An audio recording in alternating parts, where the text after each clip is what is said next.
Good evening and welcome to Tucker Carlson Tonight. We're coming to you live Riverside from Kyoto, Japan. We really didn't make it back to our live camera location yesterday. We had quite a journey. We'll show it to you throughout the hour. Shortly, of course, we'll be interviewing the president right here in Japan, who's here for the G20. But back in our native land, the United States of America, the Democratic Party went completely insane yesterday. That's been happening for a while, of course. Insanity is a process. But last night, at the first Democratic primary debate of the 2020 season, they made it official. Elite Democrats have permanently broken with reality. They no longer care about what's true, what's possible, even what's real. They live in a kind of dream state, a place of fantasy punctuated by howls of self-righteousness. Watch as Julian Castro, and keep in mind, he was an actual cabinet secretary in the Obama administration. That was only a couple of years ago. Watch as Julian Castro explains that men who get pregnant have a moral right to taxpayer-funded abortions. Not joking. Watch this. I don't believe only in reproductive freedom. I believe in reproductive justice. And, what that means is that just because a woman, or let's also not forget someone in the trans community, a trans female, is poor, doesn't mean they shouldn't have the right to exercise that right to choose. And so they cheered. Behold late empire liberalism in full flower. Who exactly is the constituency for Castro's idea? Men dressed as women who get pregnant. That's the constituency. Unfortunately, there are precisely 0 people on planet Earth who fit that description. Not a single person, actually. There never have been any people like that. There never will be any people like that. Why? Because it's impossible. Biological men cannot get pregnant. Pretending otherwise is lunacy. It's the very definition of lunacy. But Julian Castro doesn't care. Taxpayer-funded transgender abortion sounds like something that all good progressives should support. So Castro fervently does. And critically, he knows that nobody in the room will defend science or pause to ask him, what the hell are you talking about? They can't say a word. They're too intimidated. They know HR is watching. So they nod like monkeys, as if everything he's saying is completely sane. Oh, good point, Mr. Secretary. Trans females shouldn't have to pay for their own abortions. That's racist. The whole thing was like a cartoon or an Evelyn Waugh novel. It went on like this all night. Here, for example, is Julian Castro agreeing with Elizabeth Warren that it shouldn't be illegal for foreigners to break our laws. Watch. When somebody comes across the border, not to criminalize desperation, to treat that as a civil violation.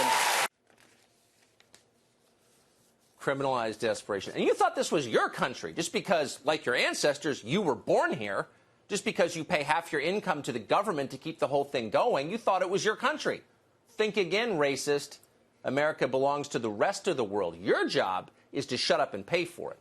Complain and we'll punish you.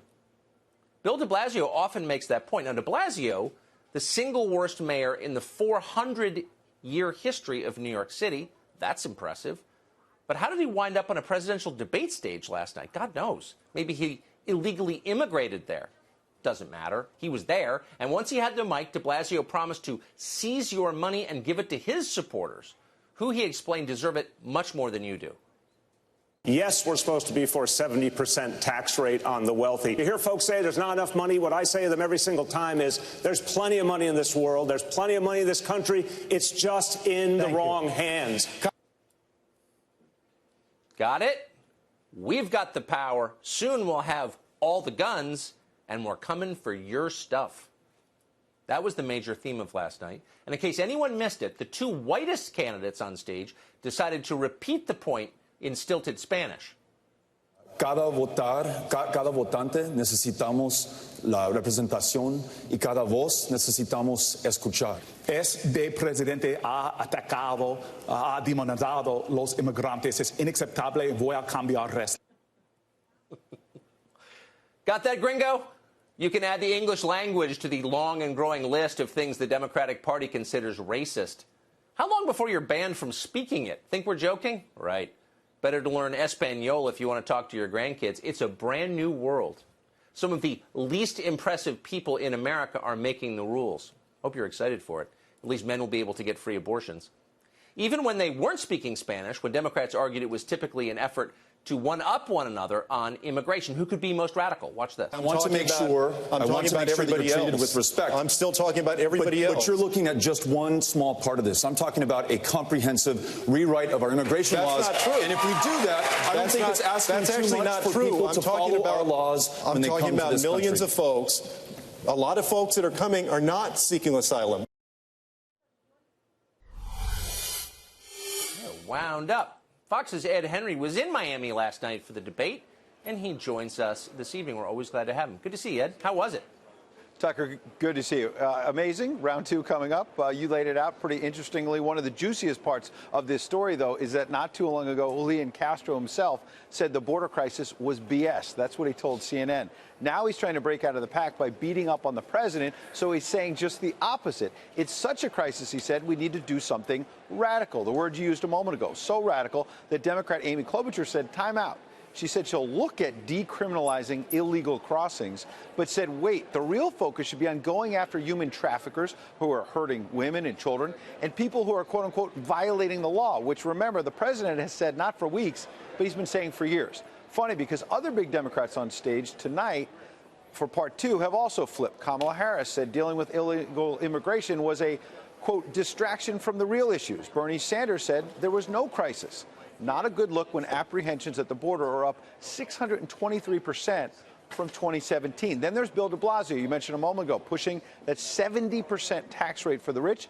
He and Elizabeth Warren went further. They raised their hands in favor of ending private health insurance altogether for millions of people.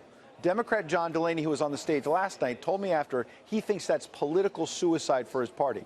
One of the many reasons why the real winner from these two debates, second one starting soon, may be the President of the United States. Tucker? Ed Henry, thank you. It'd be interesting to know what labor unions think, who's spent 100 years negotiating private health insurance, what they're going to say about that. Well, NBC brought 5 separate moderators to last night's debate, almost all of them pure toadies to the Democratic Party. And together they spent, not surprisingly, most of the night tossing softball questions to the candidates, or questions intended to drag out the Russian collusion hysteria. Here's a selection. We saw that image today that broke our hearts, and they had names. If you were president today, what would you specifically do? Do you have a plan to deal with Mitch McConnell? If the House chooses not to impeach, as president, would you do anything to address the potential crimes that were outlined in Mr. Mueller's report? No U.S. president has ever been prosecuted for crimes after leaving office. Do you believe that President Trump could or should be the first? Is Trump bad? He's bad. Lots of softballs. And yet still, no matter how easy the questions, most people seem to agree that former Congressman Beto O'Rourke beclowned himself. After the debate, one obviously smitten MSNBC anchor fussed that he wasn't being taken seriously, Beto. Watch. I do still think it's interesting that there is just a snark to the way you're treated, whether it's by the media or by the other Democrats on stage. And I wonder what that's what it looked like to me as someone rooting for you're rooting for everybody. I think a big field helps all of us. It's certainly more fun to cover. But you were singled out, you were targeted, you were attacked, and I wonder what that was like. So you're a blushing fangirl. Okay, should you admit that in public on live TV? Probably not. But no matter how impressed she was by Beto O'Rourke, he's still more impressed by himself. Watch this. But what grade would you give yourself for last night? I'd give myself an A.